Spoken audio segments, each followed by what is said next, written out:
మూతిని అడ్డం పెట్టి సూర్యుడిని ఆపాలనుకోవడం ఎంతటి హాస్యాస్పదమో, ఈ కేసులను అడ్డం పెట్టి జగన్మోహన్ రెడ్డి గారిని అడ్డుకోవడం కూడా అంతే హాస్యాస్పదం అనేది ఈ రాష్ట్ర ముఖ్యమంత్రి చంద్రబాబు నాయుడు గారు గమనించాలి. చంద్రబాబు నాయుడు గారి మూతిని ఇట్లా సూర్యునికి అడ్డం పెట్టి సూర్యుడిని ఏ రకంగా ఆపాలని ఆయన ప్రయత్నం చేస్తే అది విఫలమైతుందో, అది హాస్యాస్పదమో, ఆ రకంగానే ఈ కేసులను పెట్టి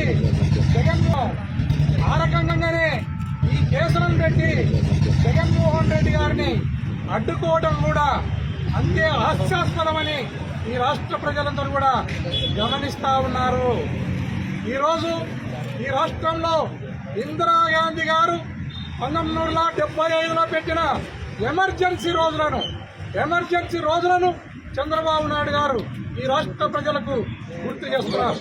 ఎందుకంటే ఈ రోజు ప్రశ్నిస్తే కేసులు, విమర్శిస్తే కేసులు, సభలు పెడితే కేసులు, సమావేశాలు పెడితే కేసులు, కూర్చుంటే కేసులు, లేస్తే కేసులు, కేసులు అనుకుంటూ ఈ రాష్ట్రంలో అభివృద్ధిని కానీ సంక్షేమాన్ని కానీ పక్కన పెట్టి ఆయన ఇలాంటి అక్రమ అరెస్టులు, తప్పుడు కేసులపైన దృష్టి సారించినారు. దయచేసి మీరు ఏదైతే ఈ దుర్మార్గాన్ని, దౌర్జన్యాన్ని నమ్ముకున్నారో దీనితో ఈ రాష్ట్ర ప్రజలు ఇప్పటికే ఇసికి వేసారడం జరిగింది. దయచేసి ఇప్పటికైనా ఈ కూటమి ప్రభుత్వం ప్రజల ఈ రాష్ట్రం యొక్క సర్వతోముఖాభివృద్ధికి కృషి చేయాలని ఈ సందర్భంగా తెలియజేస్తున్నాను.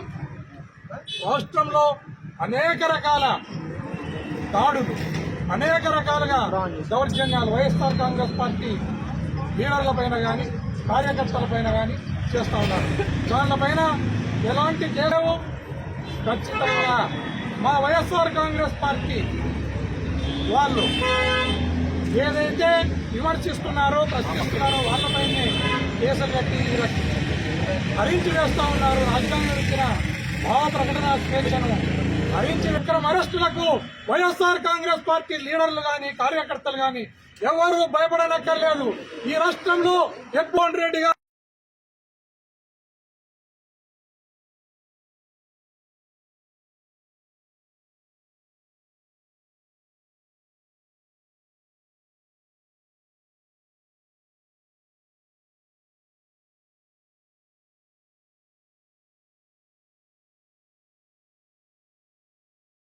నోటీసును కూడా నాకు సర్వ్ చేయడం జరిగింది. మరొక నోటీసును కూడా సర్వ్ చేయడం జరిగింది.